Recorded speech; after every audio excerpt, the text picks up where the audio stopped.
نحمد و نصلی علی رسولہ الکریم اما بعد۔ محترم سامعین کرام، عزیز بچوں اور پردہ نشی میری باتوں کو سننے والی میری ماں اور بہنیں، السلام علیکم ورحمۃ اللہ وبرکاتہ۔ اعوذ باللہ من الشیطان الرجیم، بسم اللہ الرحمن الرحیم۔ یا ایہا الذین آمنوا انما الخمر والمیسر والانصاب رجس من عمل الشیطان، صدق اللہ العظیم۔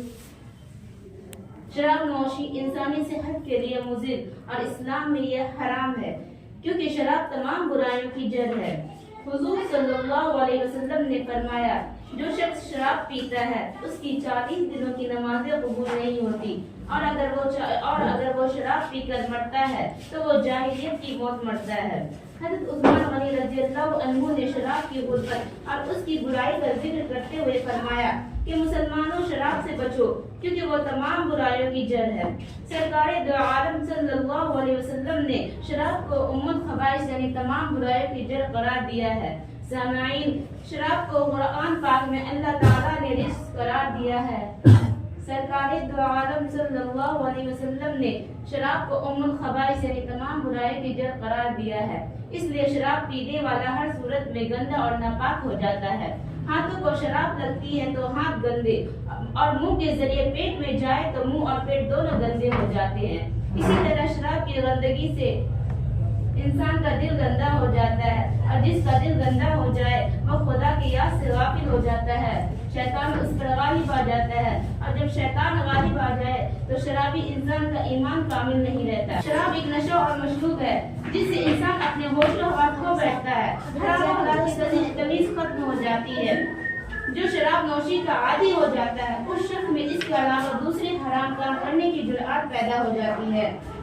سامعین حضرات گرامی، نشہ خواہ کسی بھی چیز کا ہو بدترین چیز ہے۔ نشہ صرف جسمانی صحت کے لیے مضر نہیں بلکہ ایمان اور سماج کے لیے بھی نقصان دہ ہے۔ جس سماج کے لوگ شراب کے عادی ہو جائے اس سماج کی بربادی یقینی ہے۔ ایک جرمن ڈاکٹر لکھتے ہیں کہ جو شخص شراب کا عادی ہو جاتا ہے 40 سال کی عمر میں اس کے جسم کی ساخت و بناوٹ ایسی ہو جاتی ہے جیسے 60 سالہ بوڑھے کی۔ شراب کا اثر انسان کے عقل پر بھی پڑتا ہے۔ شرابی جب تک نشہ میں رہتا ہے اس وقت اس کی عقل کام نہیں کرتی۔ شراب کی ایک دوسری بڑی خرابی یہ بھی ہے کہ شرابی مدہوشی کے عالم میں بعض اوقات اپنا پوشیدہ راز بھی ظاہر کر دیتا ہے۔ شراب کا ایک نقصان یہ بھی ہے کہ وہ انسان کو کھلونا بنا دیتی ہے، جس کو دیکھ کر بچے ہنستے اور مذاق اڑاتے ہیں، کیونکہ شرابی کی باتیں اور حرکتیں پاگلوں جیسی ہوتی ہے۔ زنا اور قتل اکثر شراب کے نشے میں ہو جاتی ہے، اور یہی وجہ ہے کہ عام شراب خانے میں زنا اور قتل کے اڈے ہو بنے ہیں۔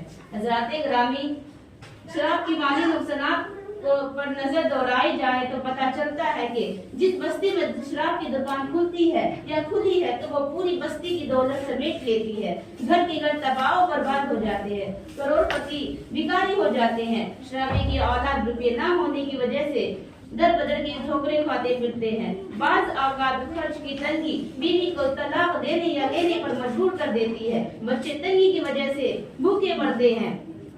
قربان جاؤں آپ صلی اللہ علیہ وسلم کے ارشاد عالی پر کہ آپ صلی اللہ علیہ وسلم نے صرف ایک ارشاد فرمایا، شراب ام الخبائث یعنی تمام برائیوں کی جڑ ہے۔